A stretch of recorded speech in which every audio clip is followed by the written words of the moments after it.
ठीक है। अब अगर तुमने अगर मतलब चैप्टर का इंट्रो समझ लिया है, तो कहीं ना कहीं अगर तुमको एटम्स के बारे में अच्छे से समझना है, तो तुमको कुछ प्रॉपर्टीज जानी है केमिकल कंपोजिशन की। ठीक है, कि जब भी हम लोग कोई भी केमिकल रिएक्शन करवाते हैं या फिर कोई भी केमिकल प्रॉपर्टीज हमको देखने को मिलती हैं, तो उसमें मतलब क्या फंडामेंटल हमको देखने को मिलता है, क्या समझ में आता है, क्या नहीं आता है।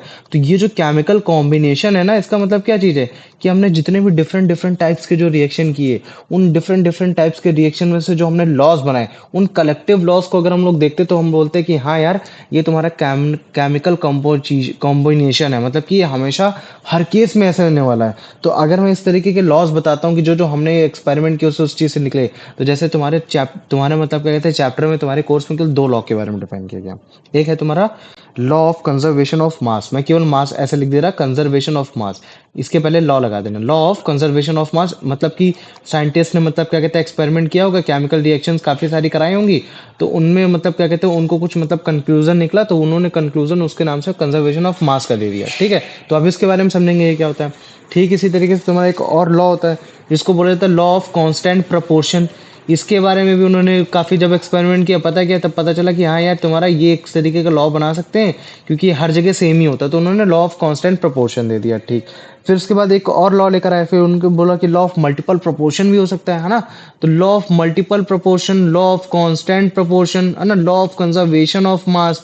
तो ये तो जो चैप्टर में है, ये तुम्हारे मतलब क्या कहते हैं मेन है ना। ये सब क्या है, ये सब तुम्हारे मेन हो रखे हैं, मतलब कि ये तुम्हारे सिलेबस में आएंगे। लेकिन ये जो लॉ ऑफ मल्टीपल प्रोपोर्शन है ना, मल्टीपल प्रोपोर्शन वाला हो गया। फिर तुम आगे चल के तुम पढ़ोगे गे लुसैक वाला एक रूल पढ़ोगे, जब तुम ग्रेजुएशन में आ जाओगे तो गे लुसैक वाला रूल पढ़ोगे, है ना, एवोगाड्रो वाला लॉ पढ़ोगे।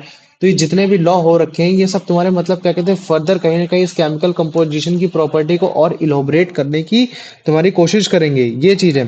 तो अभी इतना जानो कि ये जो लॉ ऑफ कॉम्बिनेशन है, ये तुम्हारे एक तरीके के एक्सपेरिमेंट लॉस के मिलकर बना हुआ है, जो कि तुम्हारे साइंटिस्ट ने काफी सारे एक्सपेरिमेंट करके बनाया है। ये चीज है कि जब भी हम लोग केमिकल रिएक्शन करते हैं, तो कहीं ना कहीं इसमें हमको लॉ ऑफ कंजर्वेशन ऑफ मास समझने को मिलता है, लॉ ऑफ कांस्टेंट प्रोपोर्शन समझने को मिलता है, मल्टीपल प्रोपोर्शन समझने को मिलता है, गैल ल्यूसैक लॉ ऑफ गैसियस वॉल्यूम समझने को मिलता है, एवोगाड्रोस लॉ समझने को मिलता है, ये सारी चीजें। और जब हम लोग कहीं ना कहीं इनके बारे में रीड कर रहे होते हैं, समझ रहे होते हैं, तब हमें एटम्स के बारे में भी पता चल जाता है, मतलब कि हमको कहीं ना कहीं एटम्स का एक हिंट पता चलता है कि हाँ यार, एटम एग्जिस्ट करता है इन अ मैटर। ये तो पहले मुझे बताओ, इतना समझ में आ गया कि नहीं कि लॉ ऑफ कॉम्बिनेशन जो लिखा हुआ है वो इटसेल्फ कोई लॉ नहीं है, वो तुम्हारा कॉम्बिनेशन ऑफ अदर्स लॉज है। ये है, समझ में आ गया इतना, हाँ भैया। है ना।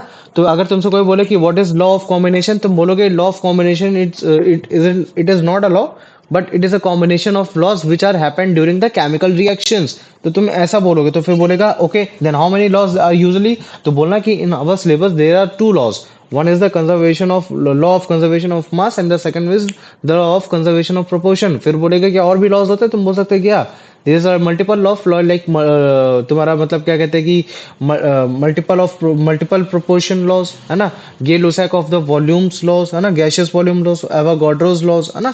तो ये सारे लॉ मिलकर तुम्हारा क्या कहते हैं कि केमिकल प्रॉपर्टीज की मतलब प्रॉपर्टीज को एनहांस करने की बात करते हैं। तो उन्हीं में से हमको कहीं ना कहीं एक सब्स्टिट्यूट पता चल जाता है जिसको हम बोलते हैं एटम्स, कि हाँ हमको एक एटम का हिंट पता चलता है, समझ में आता है कि हाँ यार, ये एटम की कोई प्रॉपर्टी बताने की कोशिश कर रहा है ये।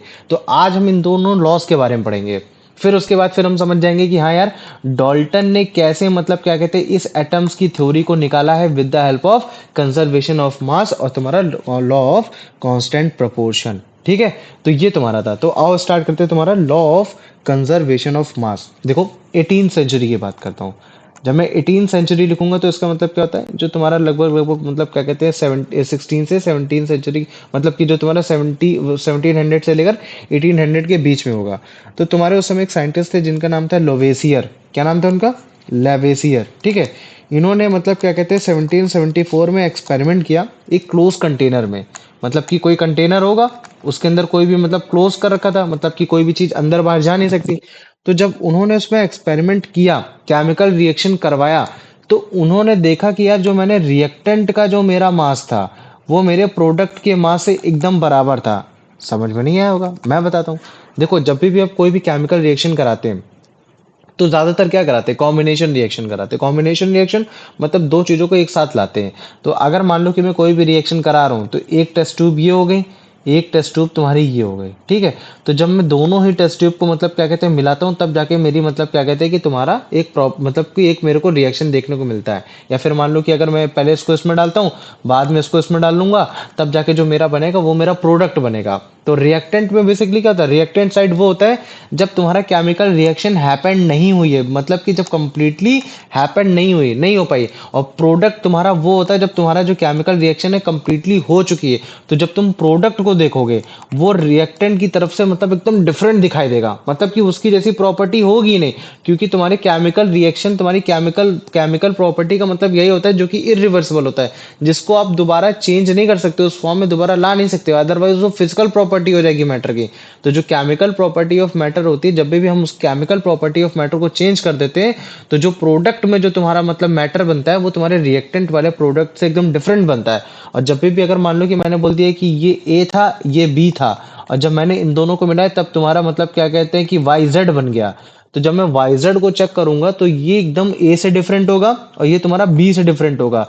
लेकिन अगर मान लो कि मैं मास चेक करता हूँ, मतलब कि वेट चेक करता हूँ, कि जो तुम्हारे टेस्ट ट्यूब में ए मास था, ए मास मान लो कि इसका 50 था, और अगर मान लो कि बी वाले का जो मास था वो भी 50 था, तो अगर मैं इसको क्लोज कंटेनर में करता हूँ कि हाँ मैं इसकी एक एक गैस को भी ट्रैप कर लेता हूँ, गैसियस को भी ट्रैप कर लेता हूँ, कुछ भी कर लेता हूँ, तो जो मेरा प्रोडक्ट बनेगा, जो मेरा मतलब प्रोडक्ट बनने वाला वाई जेड, तो मैं उसको भी अगर चेक करूंगा ना, तो रिएक्टेंट के इक्वल ही होगा। और रिएक्टेंट तुम्हारा कितना हो रखा है, 50 हो रखा है, तो इसका मतलब है कि प्रोडक्ट कितना होगा, बताओ मुझे।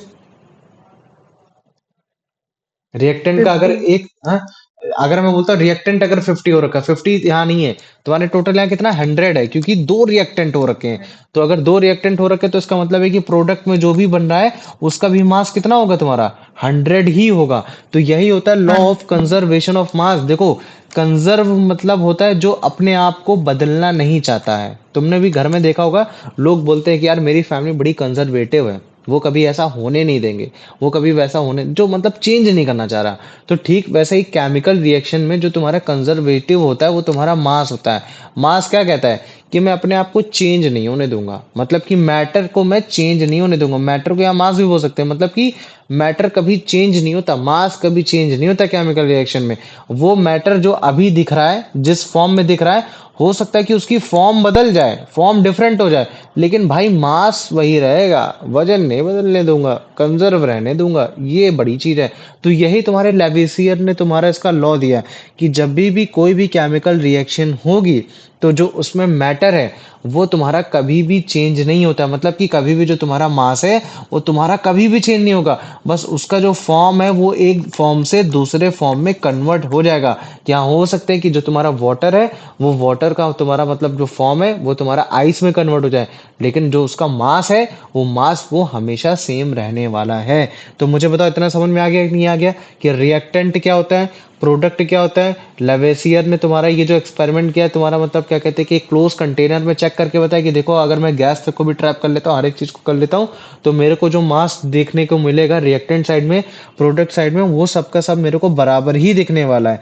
ये चीज है। तो मुझे बताओ, इतना समझ में आ गया कि नहीं आ गया, आ गया, हाँ भैया। आ गया ना। तो याद रख लेना, हमेशा इसमें क्या बोला जाएगा, टोटल मास बराबर होगा। टोटल मास किसका किसका बराबर होगा, तुम्हारा रिएक्टेंट साइड का और तुम्हारा प्रोडक्ट साइड का। मैं बोलता हूँ कि तुम्हारे प्रोडक्ट बने हैं 4 बने हैं और तुम्हारा रिएक्टेंट केवल एक है, तो दोनों का मास बराबर होगा। तो अगर मान लो कि मैं इसका 50 बोल देता हूँ, तो इधर भी 50 ही होगा। नो मैटर, मैं बोल देता हूँ कि रिएक्टेंट तुम्हारे यहाँ 100 है और तुम्हारा जो प्रोडक्ट बन रहा है वो तुम्हारा केवल एक ही बन रहा है, तो भी जो मास होगा ना वो दोनों का बराबर ही होगा, मास बदलने वाला नहीं है ना। ये चीज है, मतलब दोनों का वजन बराबर ही होने वाला है। ये है, वजन से समझ सकते हो, मास को यहाँ कैसे समझ सकते हो कि वजन दोनों का मास क्या होने वाला, सेम ही होने वाला। तो अभी देखो, ये जो मैंने तुमको बताया, ये एक तरीके से तुम समझ सकते हो कि कॉम्बिनेशन रिएक्शन है, जिसमें मतलब कि दो हमने रिएक्टेंट को कंबाइन करके तुम्हारा एक प्रोडक्ट बनाया। ठीक वैसे अगर मान लो कि मैं तुमको डीकम्पोजिशन रिएक्शन बताता हूँ। डीकम्पोजिशन रिएक्शन का मतलब क्या होता है कि मान लो कि रिएक्टेंट साइड में केवल एक ही रिएक्टेंट है, मतलब कि एक ही सब्सटेंस है, और उसको मैं डिकम्पोज करता हूँ, उसमें दो प्रोडक्ट बनाता हूँ। तो ऐसा कोई एग्जांपल होता है, बताओ, तुमने कभी पढ़ रखा है डीकम्पोजिशन रिएक्शन का, जिसमें तुमने लॉ ऑफ कंजर्वेशन ऑफ मास पे समझाओ, बताओ मुझे, कभी किसी ने? नहीं, चलो ठीक, मैं बताता हूँ। कैल्शियम कार्बोनेट, कैल्शियम कार्बोनेट मतलब समझते हो क्या होता है, बताओ मुझे। कैल्शियम कार्बोनेट होता है तुम्हारा चूना पत्थर, ठीक है। और जब कभी भी तुम चूने पत्थर को मतलब क्या कहते हैं हीट दोगे, गर्मी दोगे, हीट को हम लोग डेल्टा साइन से डिनोट करते हैं। तो जब भी तुम इसको हीट दोगे तो तुम्हारे दो टुकड़ों में टूट जाएगा। एक वो बनेगा तुम्हारा कैल्शियम ऑक्साइड, और कैल्शियम ऑक्साइड का जो फॉर्मूला होता है वो होता है तुम्हारा CaO होता है, और कैल्शियम कार्बोनेट का क्या होता है तुम्हारा CaCO3 हो जाता है ये। और इसके साथ साथ जो निकालेगा वो तुम्हारा निकालेगा कार्बन डाइऑक्साइड निकाल लेगा। ये चीज हो गया। तो अगर मान लो कि मैं इधर साइड, मान लो, गेस करो कि मैं बोल देता हूँ कि हाँ ठीक है, तुमने जो कैल्शियम कार्बोनेट लिया था वो तुमने 100 ग्राम लिया था।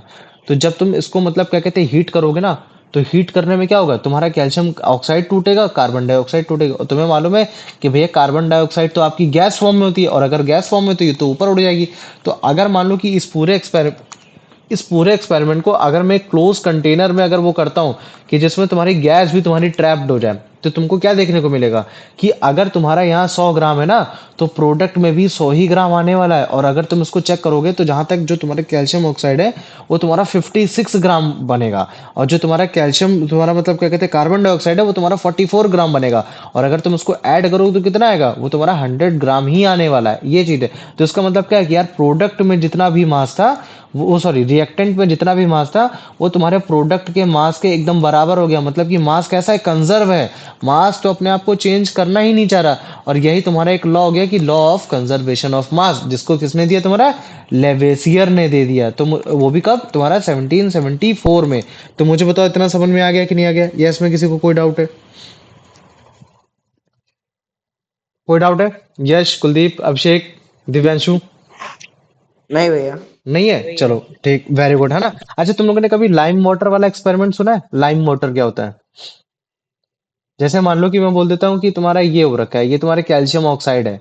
मान लो कि अगर मैं कार्बन को जब भी ऑक्सीजन की प्रेजेंस में बंद करता हूँ ना, तो अपना ऑक्साइड बना लेता है, जिसको हम बोलते हैं कैल्शियम ऑक्साइड, जो कि ये हो रखा है, ठीक है। और अब अगर मान लो कि मैं इसको पानी मिला देता हूँ, तो इसमें जो बनने वाला है वो तुम्हारा क्या बनेगा, तुम्हारा कैल्शियम हाइड्रोक्साइड बनता है। और ये जो कैल्शियम हाइड्रोक्साइड जो होता है देखने में सफेद सफेद लगेगा, या फिर अगर उसको डिस्टिल कर दोगे तो तुम्हारा पानी मतलब पानी में घुल जाएगा, है ना ये। लेकिन अगर कभी भी तुम इसमें मतलब क्या कहते हैं कि तुम अपना CO2 छोड़ोगे, CO2 छोड़ोगे, तो ये फिर से फॉर्मेशन ले लेता है तुम्हारा मतलब क्या कहते हैं कि कैल्शियम कार्बोनेट का।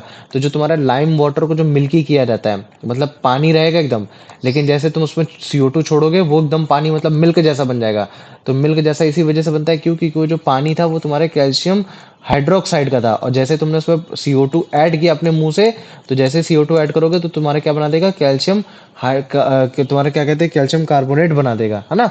तो उसके बारे में तुमको क्लास 10 में पता चलेगा कैसे हम लोग मतलब क्या कहते हैं कि तुम्हारा लाइम वाटर को मिल्की वाटर में कन्वर्ट किया जाता है।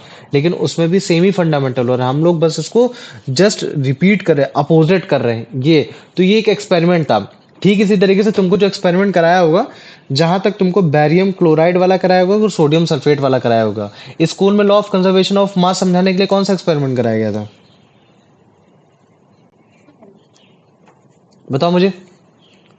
याद है तुम भैया लोग को कोई स्कूल? नहीं करा। नहीं कराया होगा, बैरियम तुमको मतलब कराया होगा। ये बैरियम क्लोराइड वाला कराया गया होगा, और तुम्हारा मतलब क्या कहते हैं तुम्हारे ये सोडियम सल्फ तुम्हारा ये वाला की मतलब क्या कहते हैं सोडियम सल्फेट वाला कराया होगा, है ना, ये वाला एक्सपेरिमेंट कराया होगा। देखो हमें क्या करना है, एक काम करो, बैरियम क्लोराइड को तुम एक कॉनिकल फ्लास्क में ले लो। ये क्या है तुम्हारा, जैसे मान लो कि ये तुम्हारा क्या हो रखा है, कॉनिकल फ्लास्क हो रखा है। पहले इसका वजन करो, वजन करने के बाद इसका जीरो वजन कर लो। फिर इसमें मैं क्या डालूंगा, इसमें डाल लो, जैसे मान लो कि मैंने क्या डाल दिया इसमें, तुम्हारा ये बैरियम क्लोराइड डाल दिया, ठीक, वेरी गुड। मैंने इसमें क्या डाल दिया, बैरियम क्लोराइड डाल दिया, ये हो गया, है ना। अब उसके बाद एक तुम टेस्ट ट्यूब लो, टेस्ट ट्यूब में डालो तुम सोडियम सल्फेट डाल दो, ठीक, वेरी गुड, तुमने सोडियम सल्फेट डाल दिया। तो अगर मान लो कि मैं इधर साइड इसको दूसरे अगर कलर से दिखा देता हूँ, तो ये तुम्हारा हो गया सोडियम सल्फेट हो गया। अब पहले तुम टेस्ट ट्यूब का भी वजन ले लो, उसको फिर मतलब या तो जीरो कर लो, फिर उसके बाद ये डालो। तो अभी अगर मान लो कि इन लिक्विड का, इन मैटर का, जो कि मैटर इसमें क्या, बैरियम क्लोराइड, है ना, जिसको हम लोग फॉर्मूले में लिखते हैं BaCl2, तो उसके बारे में तुम लोग को बाद में पता चलेगा। तो मान लो कि बैरियम क्लोराइड का मैंने वजन ले लिया, तुम्हारा 50 ले लिया, ठीक। तुम्हारे इस टेस्ट ट्यूब का भी जो मैंने वजन ले लिया, वो भी मतलब टेस्ट ट्यूब के अंदर जो भरा हुआ सोडियम सल्फेट है उसका भी 50 ले लिया। अब मैं अगर इसके अंदर डालूंगा, मतलब क्या कहते हैं इस टेस्ट ट्यूब को इसके अंदर डालूंगा, तो इसमें कहीं ना कहीं तुम्हारा मतलब क्या कहते हैं कि कुछ चीज बाहर ना निकल जाए, या कोई मैटर बाहर ना निकल जाए, तो उसको ट्रैप करना है। ट्रैप कैसे कर सकते हैं, एक काम करो, इधर साइड इसके चारों ओर ऐसे रस्सी बांधो, क्या बांधो, इसके रस्सी बांधो, और इस रस्सी को ऐसे बाहर निकाल लो।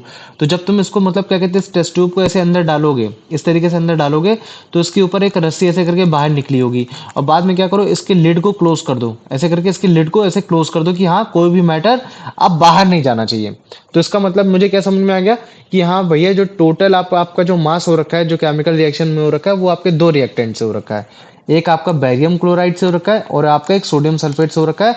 तो जो अभी हमने रिएक्टेंट पे मास चेक करा है वो हमारा कितना आ रहा है, टोटल 100 आ रहा है। ठीक, अब तुम क्या करोगे, इस कोनिकल फ्लास्क को तुम थोड़ा सा ऐसे टिल्ट करोगे, ऐसा टिल्ट करोगे कि जितना भी तुम्हारा ये टेस्ट ट्यूब के अंदर जितना भी तुम्हारा ये सोडियम सल्फेट था वो सारा का सारा कोनिकल फ्लास्क में आ जाए।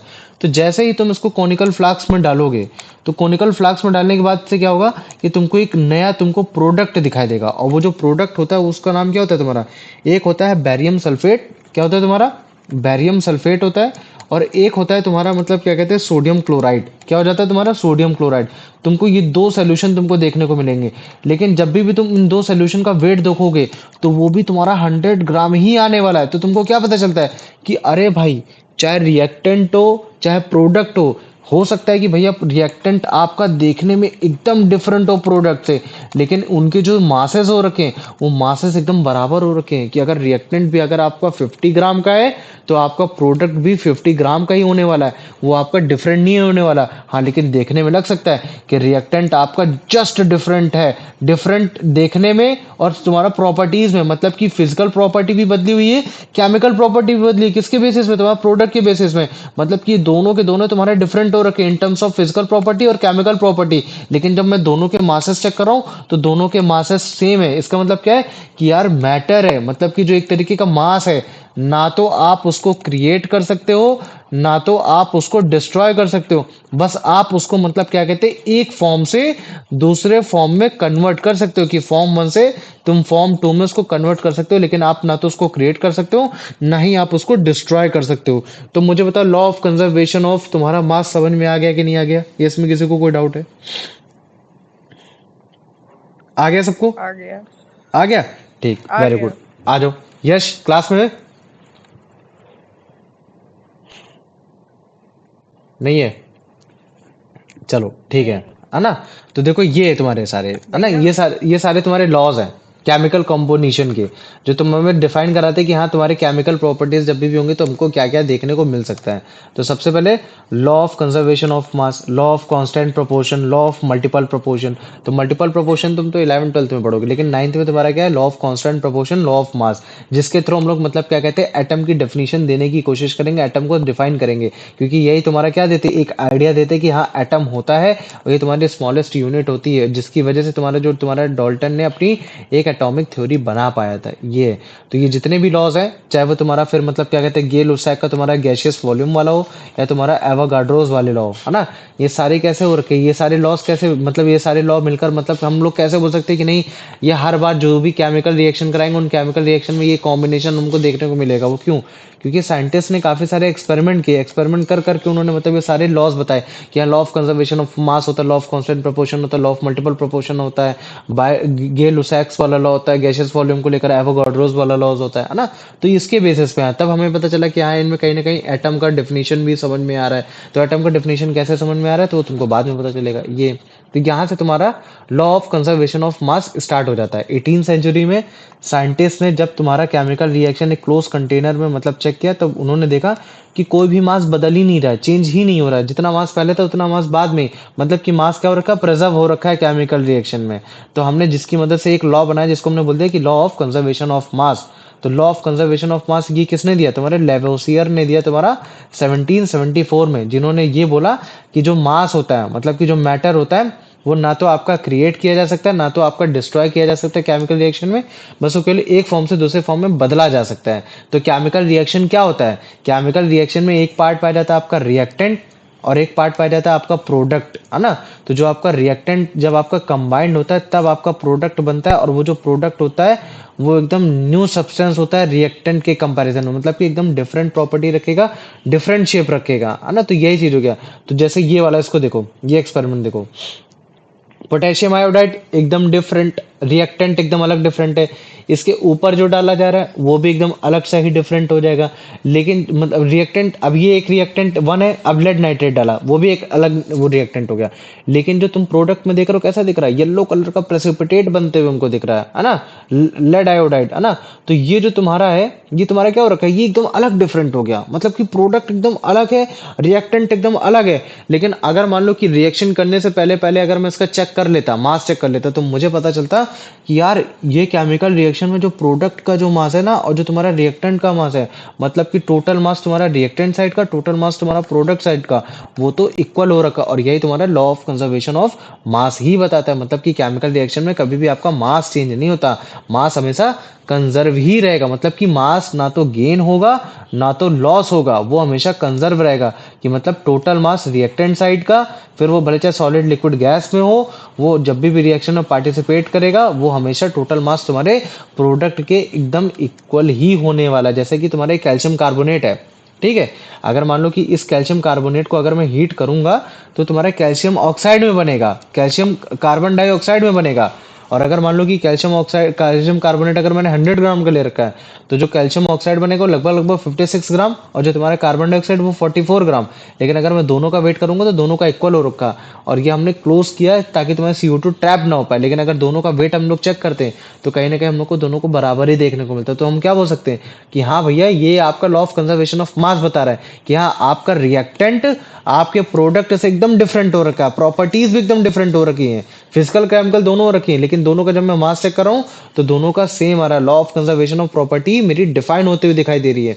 तो इसमें जो तुम्हारे अगर देखोगे तो कैल्शियम कार्बोनेट रिएक्टेंट साइड में कितना मास है, 100 ग्राम। कैल्शियम ऑक्साइड कार्बन डाइऑक्साइड तुम्हारा प्रोडक्ट में एकदम डिफरेंट प्रॉपर्टी, लेकिन मासेस अगर उनके चेक करोगे तो 100 ग्राम। इसका मतलब क्या है कि टोटल मास रिएक्टेंट साइड में 100 ग्राम है, प्रोडक्ट में भी तुम्हारा 100 ग्राम है, मतलब कि मास चेंज नहीं हुआ केमिकल रिएक्शन में। और यही तो होता है कि मास हमेशा कंजर्व होता है। और ये एग्जाम्पल है तुम्हारा किस चीज का, लॉ ऑफ कंजर्वेशन ऑफ मास का। तो अगर जैसे इसमें ध्यान से देखोगे तो अगर छोटी सी गड़बड़ी हो गई, अदरवाइज अगर तुम दोनों का मास देखोगे तो लगभग लगभग तुम्हारा सेम ही हो रखा है ना। देखना एक बार फिर से तुमको एक्सपेरिमेंट करके दिखाते हैं वाला, तो तुमको और अच्छे से समझ में आ जाएगा कि हाँ देखो, लॉ ऑफ कंजर्वेशन ऑफ मास बराबर ही होता है, कुछ फ्लक्चुएशन इसमें आ गया होगा, अदरवाइज सेम ही रहता है।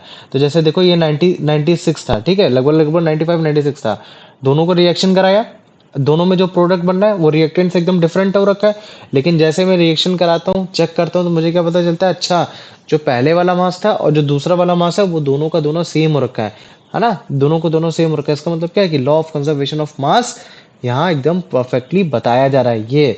तो तुमको क्लास 10 में मतलब ये वाला तुमको एक प्रॉपर्टी पता चलेगा कि जैसे ये जो पानी तुम देख रहे हो ये लाइम वाटर है, कैल्शियम ऑक्साइड से तुम्हारा ऊपर वाला पानी निकाल देगा, और जब मैं इसमें CO2 फिर से मिलाता हूँ तो यही लाइम वाटर तुम्हारा फिर से मतलब क्या कहते हैं कैल्शियम कार्बोनेट में कन्वर्ट हो जाता है, जिसकी वजह से ये white white white white colour का मिल्की जैसा हो जाता है ये। तो ये बाद में तुमको पता चलेगा कि ये क्या होता है क्या नहीं होता है, तो ये क्लास 10 में। लेकिन एक बात बता रहा हूँ कि अगर मान लो कि मैं ये रिएक्शन से पहले अगर मैं मास को लिखता और रिएक्शन के बाद में अगर मैं मास को लिखता तो दोनों बात बराबर ही होता, दोनों का इक्वली आता है, क्योंकि लॉ ऑफ कंजर्वेशन ऑफ मास की प्रॉपर्टी हमको समझ में आती कि हाँ लॉ ऑफ कंजर्वेशन ऑफ मास होता क्या चीज है ये। तो मुझे बताओ इतना समझ में आ गया कि नहीं आ गया, इसमें किसी को कोई डाउट है? नहीं भैया। नहीं है, ठीक, वेरी गुड। अब देखो इसी है तरीके से तुम्हारा, तो हाँ भी पूछो पूछो पूछो। पर भैया, हाँ आपकी आवाज वो बीच बीच में रुक जा रही है, अभी ठीक है, पूरा ही रुक जाता है मतलब। अभी ठीक है बेटा, हाँ। ठीक, वेरी गुड, आ जाओ। तो अभी देखो एक्सपेरिमेंट और भी करेंगे कि जिसमें मैं तुमको बताऊंगा कि हाँ देखो ये वही तुम्हारा बैरियम क्लोराइड वाला और तुम्हारा क्रोनिकल फ्लैक्स वाला है ना, वो बैरियम क्लोराइड वाला और तुम्हारा उसके साथ साथ तुम्हारा ये सोडियम सल्फेट वाला। तो देखो तुमने क्या किया, सोडियम सल्फेट लिया 5 ml लिया, ठीक, तुमने कैलकुलेट कर लिया पहले से ही, तुमने क्रोनिकल फ्लैक्स में डाला, है ना, ठीक है।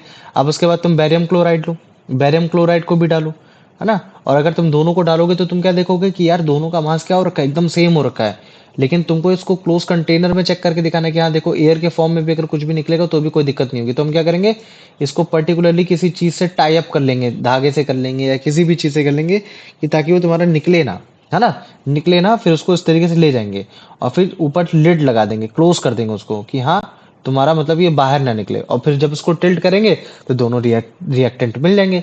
तो फिर जब हम दोनों का अभी रिएक्टेंट का अगर जैसे मान लो कि मास चेक करता हूँ, मास चेक किया 150 आ गया, इतना आ गया लगभग लगभग, ठीक है।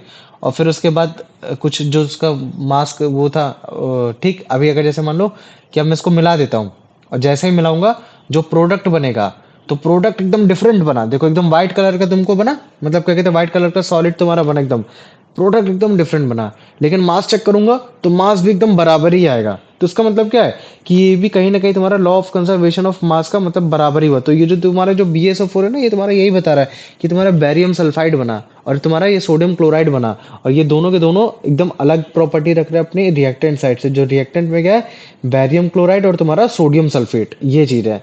तो अभी देखो, अब इसका वेट करेंगे, तो जब वेट किया तो वो भी वही बराबर आ गया। तो इसका मतलब क्या है कि हाँ भाई, लॉ ऑफ कंजर्वेशन ऑफ मास में जो हमने अब तुम्हारा रिएक्टेंट में जो इस्तेमाल किया उसका भी वेट इतना आया, प्रोडक्ट में जो इस्तेमाल किया उसका भी वेट इतना ही है, मतलब कि मास दोनों का बराबर आ गया। तो इसका मतलब है कि रिएक्टेंट और प्रोडक्ट का मास बराबर, मतलब लॉ ऑफ कंजर्वेशन ऑफ मास एकदम सिलेक्टिवली एकदम सही बताया गया, ये चीज है। तो देखो, यह एक्सपेरिमेंट यहाँ भी वही हो रहा है कि जो तुम्हारा पहले बैरियम क्लोराइड डाला गया, ये तुम्हारा बैरियम क्लोराइड है BaCl2, फिर इसके बाद सोडियम सल्फेट डाला जाएगा।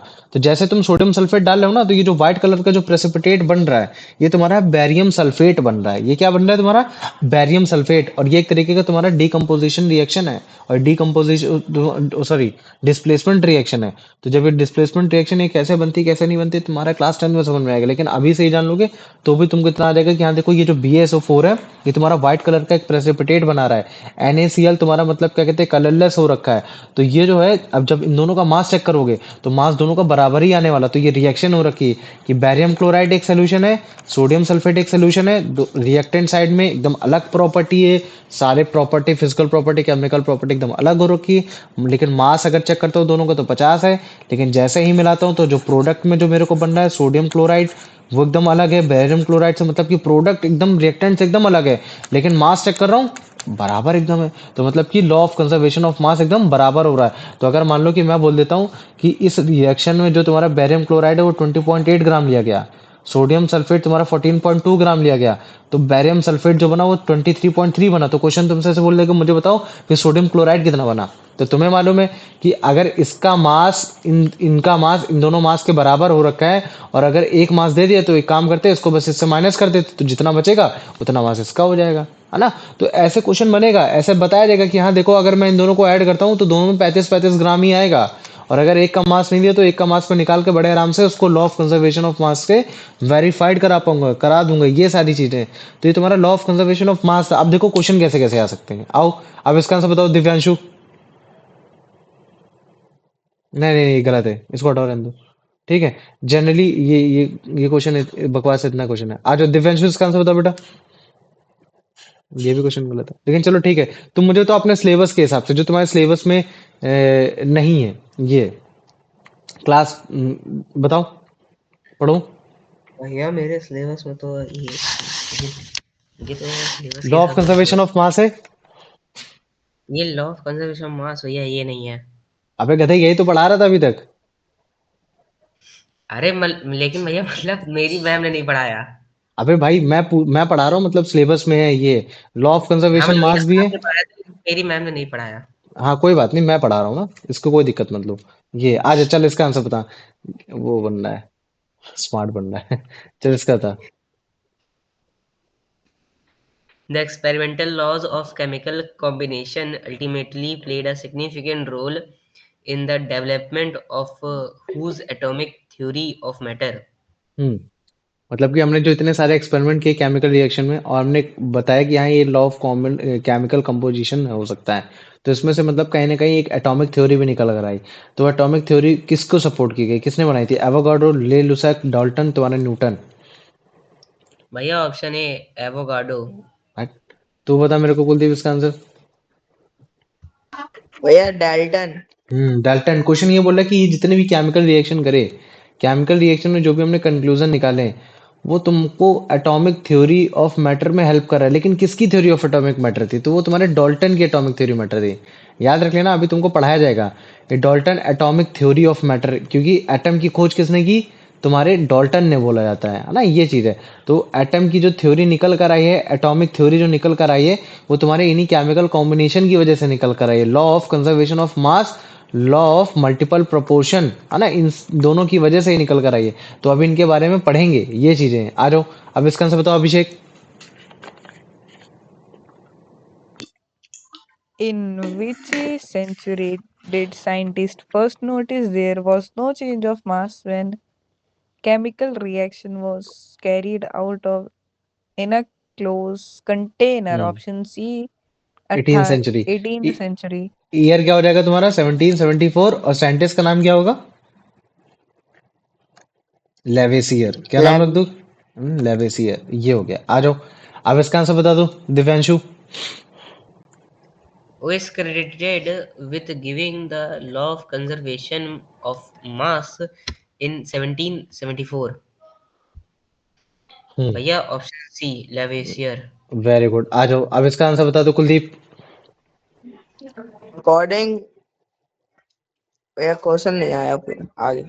According to the law of conservation of mass, what is the relationship between the total mass of reactants and the total mass of product in a chemical reaction? Hmm Where the total mass of product is equal to the total mass of reactants. Very good. आ जाओ, अब Option इसका answer C. बता दो अभिषेक। In decomposition of calcium carbonate, what are the two products formed? जब मैं calcium carbonate को Option decompose करता 3. हूँ, ऑप्शन सी, क्या क्या बनेगा? कैल्शियम ऑक्साइड और तुम्हारा CO2। वेरी गुड, ये हो गया। अब इसका आंसर बता दो बेटा Divyanshu. Based on the example given, if 100 grams of calcium carbonate are completely decomposed, what is the total mass of the products formed? हम्म मान लो कि अगर मैं कैल्शियम कार्बोनेट को डिकम्पोज करता हूँ जो कि 100 ग्राम का रखा है, तो जो तुम्हारा प्रोडक्ट बनेगा उस टोटल प्रोडक्ट को अगर मैं उसका टोटल मास अगर चेक करूं तो कितना आएगा? 56 ग्राम, 44 ग्राम, 100 ग्राम या 100 ग्राम?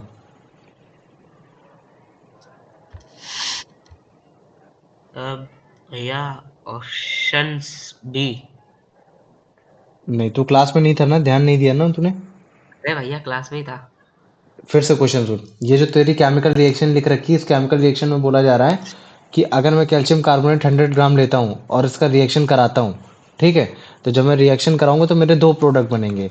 और अगर मान लो उन दोनों प्रोडक्ट के अगर को मास को मैं अगर चेक करूंगा तो वो टोटल मास कितना आएगा? वो तेरा 56 ग्राम आएगा, 44 ग्राम आएगा, 100 ग्राम आएगा, 10 ग्राम आएगा?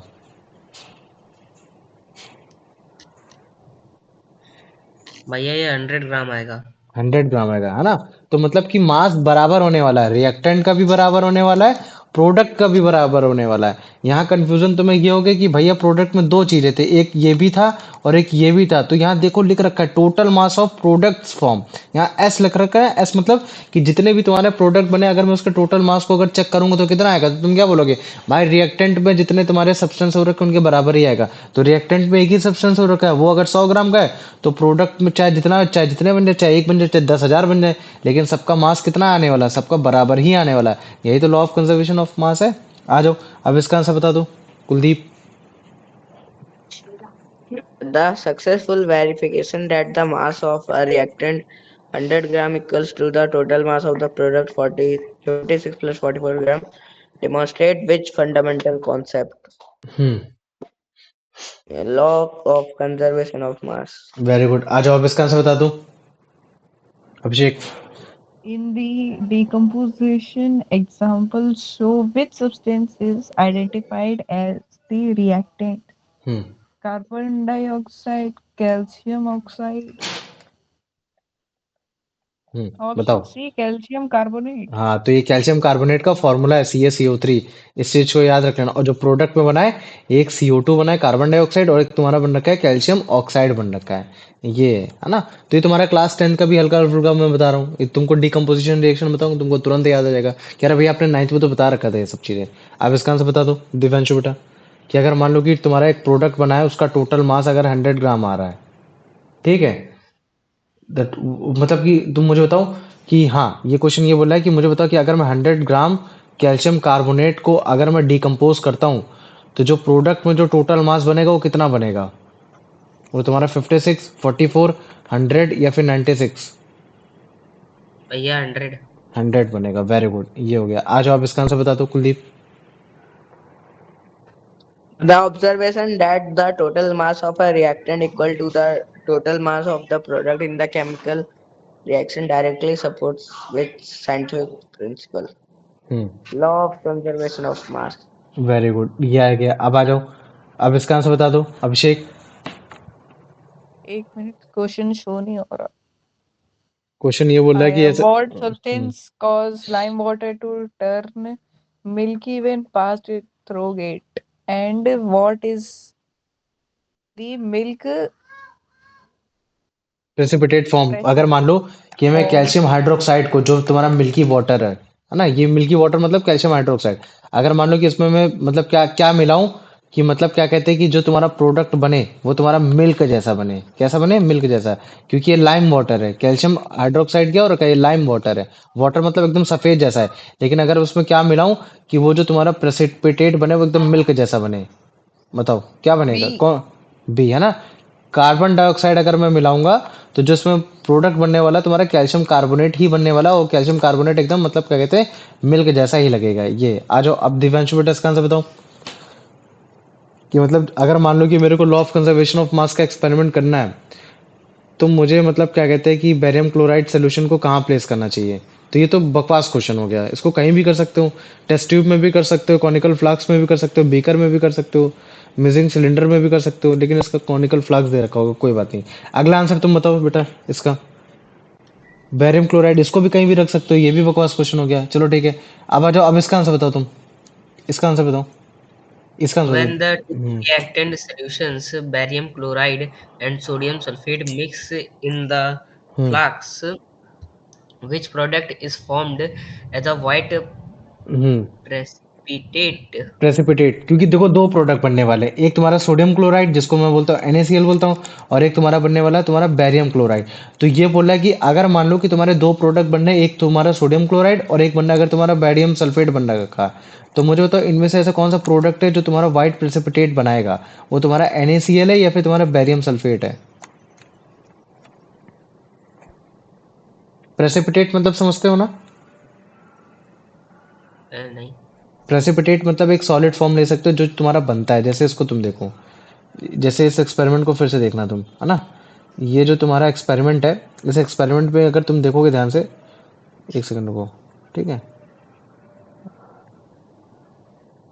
ठीक, ये देखो क्या हो रखा है, एक सेकंड रुको। ये लैग हो गया। हाँ, इसको देखना ध्यान से, ठीक है। ओ भाई,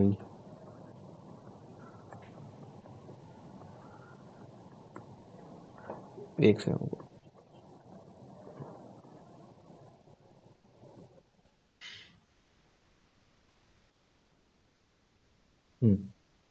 आ जाओ, ये देखो,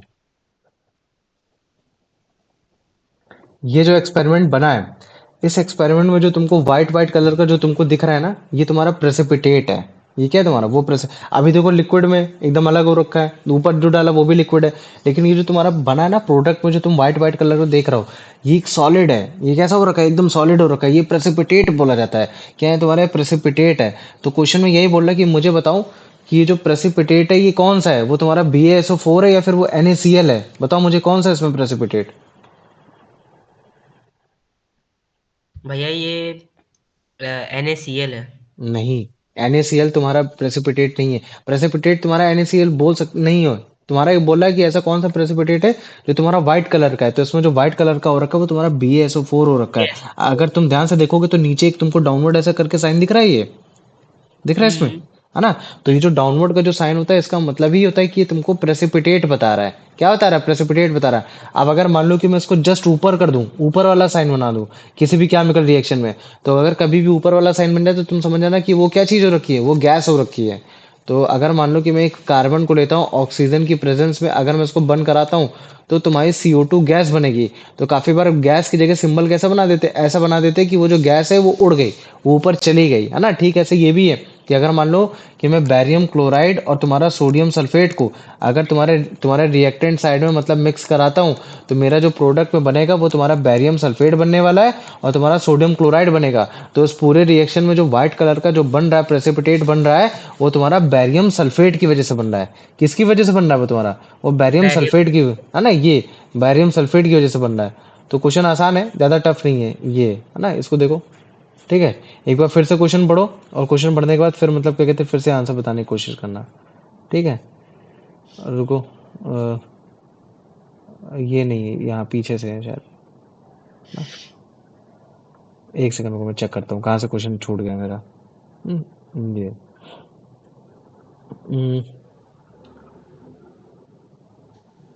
हम्म, ये हो गया, ये भी, हाँ ठीक है, ये भी हो गया, ये भी हो गया था, ये वाला भी क्वेश्चन हो गया था, ये वाला भी क्वेश्चन हो गया था। ठीक है, ये भी हो गया था, ये भी हो गया था। ठीक है, ये हो गया था, ये भी हो गया था। ठीक है, ये ये भी हो गया था, ये क्वेश्चन था, है ना। तो इसमें देखो यही बोल रखा है कि अगर दो रिएक्टेंट है ना, वो जब दो रिएक्टेंट जो बैरियम क्लोराइड और बैरियम सोडियम सल्फेट जब वो मिक्स होते हैं, तो जो प्रोडक्ट में बनता है वो कौन सा बनता है, जो तुम्हारा व्हाइट प्रेसिपिटेट बना रहा है, तो वो तुम्हारा कौन सा हो जाएगा फिर इन चारों में से। भैया option C barium sulphate. Very good, barium sulphate भी, ये SO4, है ना। ये क्लास 10 का भी टॉपिक है, तो ये अभी भी रट जाएगा, कोई दिक्कत नहीं है, जब क्लास खत्म होगी रट जाएगा। बताओ कुलदीप इसका answer. What is the purpose of initially keeping the small test tube mouth above the liquid level in the flask and sealing the flask with a rubber cork? मतलब क्यों हमने जो प्रोसेस किया है, इस प्रोसेस में ये ऑप्शन फ्लास्क को सी। रबर कॉक के साथ क्यों किया, क्योंकि हम उसको पूरे पूरे एक्शन को क्लोज सिस्टम में परफॉर्म कराना बताना चाहते थे कि देखो जो तुम्हारी CO2 निकली, उस CO2 तक का मैंने मास को भी कैलकुलेट करने की कोशिश की है। ये आ जाओ, अभिषेक इसका आंसर बताओ।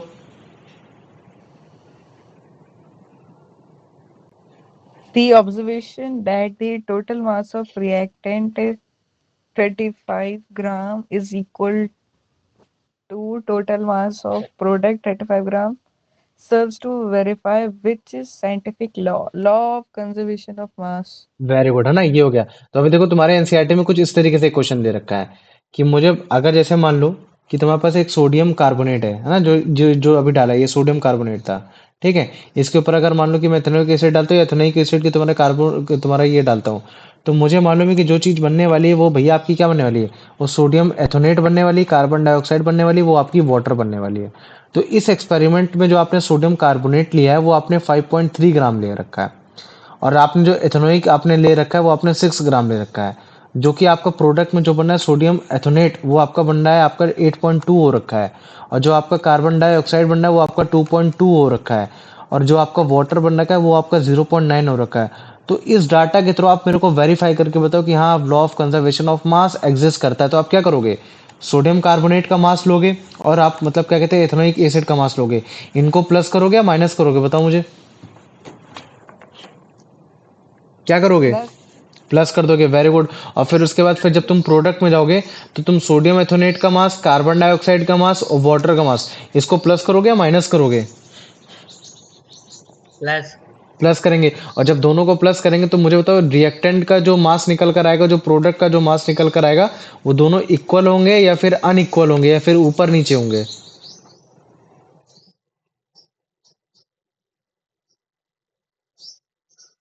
बताओ मुझे।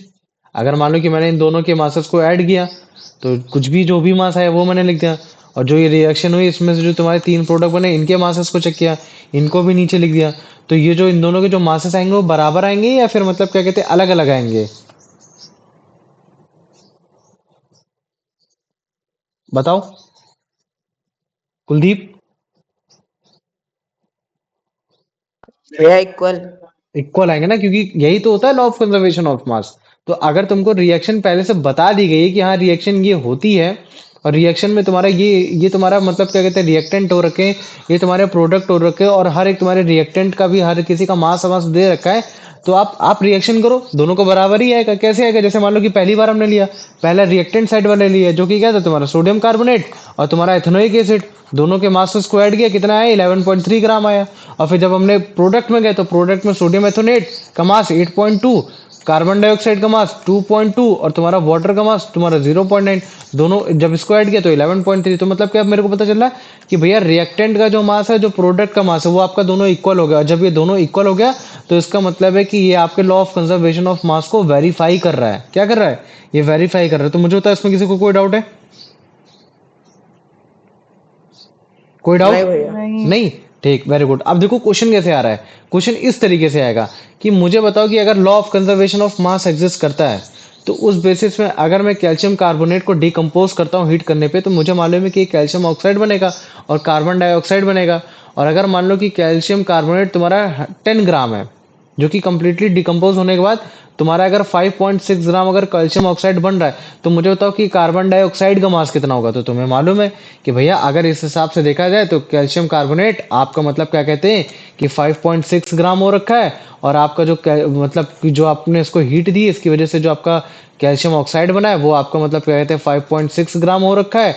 और आपके मतलब क्या कहते हैं CO2 भी बन रखी है, CO2 को मास मालूम नहीं है कितना है। तो हम क्या करेंगे, हमको इतना तो जरूर मालूम है कि भैया अगर ये मतलब क्या कहते हैं, सॉरी ये 10 ग्राम है, ठीक है, ये कितना है आपका 10 ग्राम है।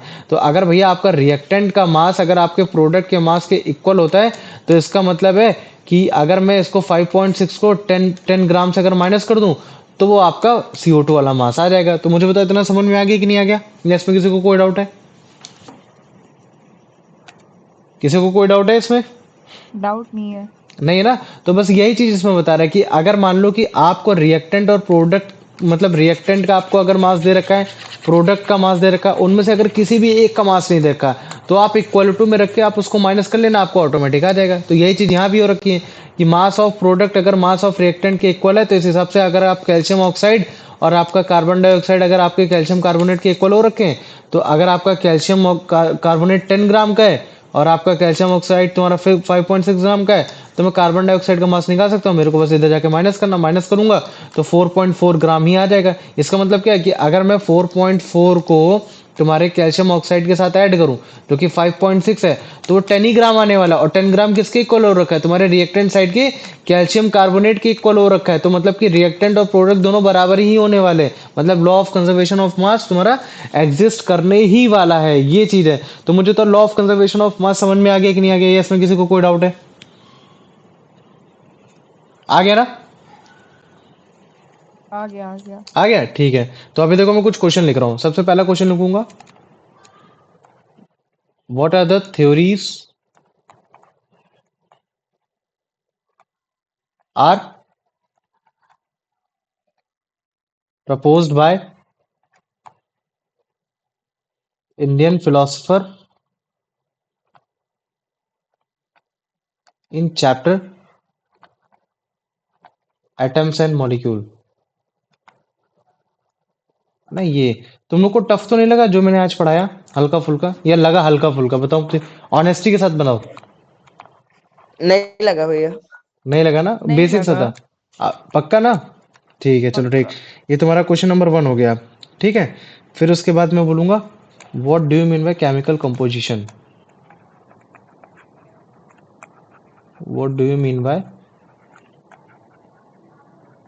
Chemical combination. ठीक है, ये हो गया आराम से, तुम्हारा 2 मार्क्स का हो गया। ठीक है, state law of conservation of mass by experiment of ये तुम्हारा barium chloride in of barium chloride and sodium sulphate. ये आराम से हो गया। ये जो तुम्हारा क्वेश्चन है ये आराम से तुम्हारा 3 मार्क्स का हो गया। ठीक है, question number 4, explain conservation of mass by decomposition of calcium carbonate. ठीक, ये हो गया तुम्हारा आराम से 3 मार्क्स का हो गया। ठीक है, question number 5, frame and question. Where one product mass has to find by the help of law of conservation of mass, by the help of law of conservation of mass। ठीक है, question बहुत आसान आसान दिए, कोई भी tough नहीं है, तुम आराम से कर ले जाओगे। ठीक है, पहला क्वेश्चन ये है कि मुझे बताओ कि तुम्हारे कौन कौन सी जो थ्योरीज है जो तुम्हारे इंडियन फिलोसफर में दी हैं, जैसे कि तुम्हारे महर्षि कर्नाड वाले हो गई, और तुम्हारे एक और बताया था, मुझे बताओ कत्तायामा से रिलेटेड था, क्या नाम था उनका?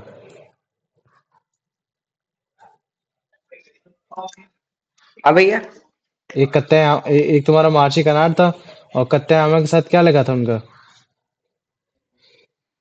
एक और बताया था ना कत्तायामा करके, बताओ उनका क्या नाम था पूरा?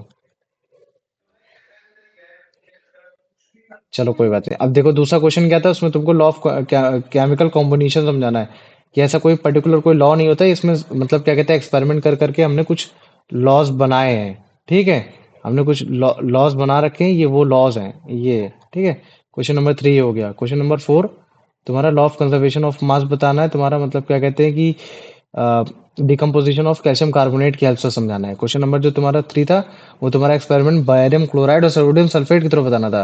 और क्वेश्चन नंबर 5 ये है कि तुम एक क्वेश्चन ऐसा बनाओ कि जिसमें प्रोडक्ट में एक मास को निकालना है। ठीक है, तुम्हारे जो रिएक्टेंट में जो पूरी केमिकल रिएक्शन हुई है with the help of law of conservation of mass. तो ये तुम्हारे 5 क्वेश्चन है।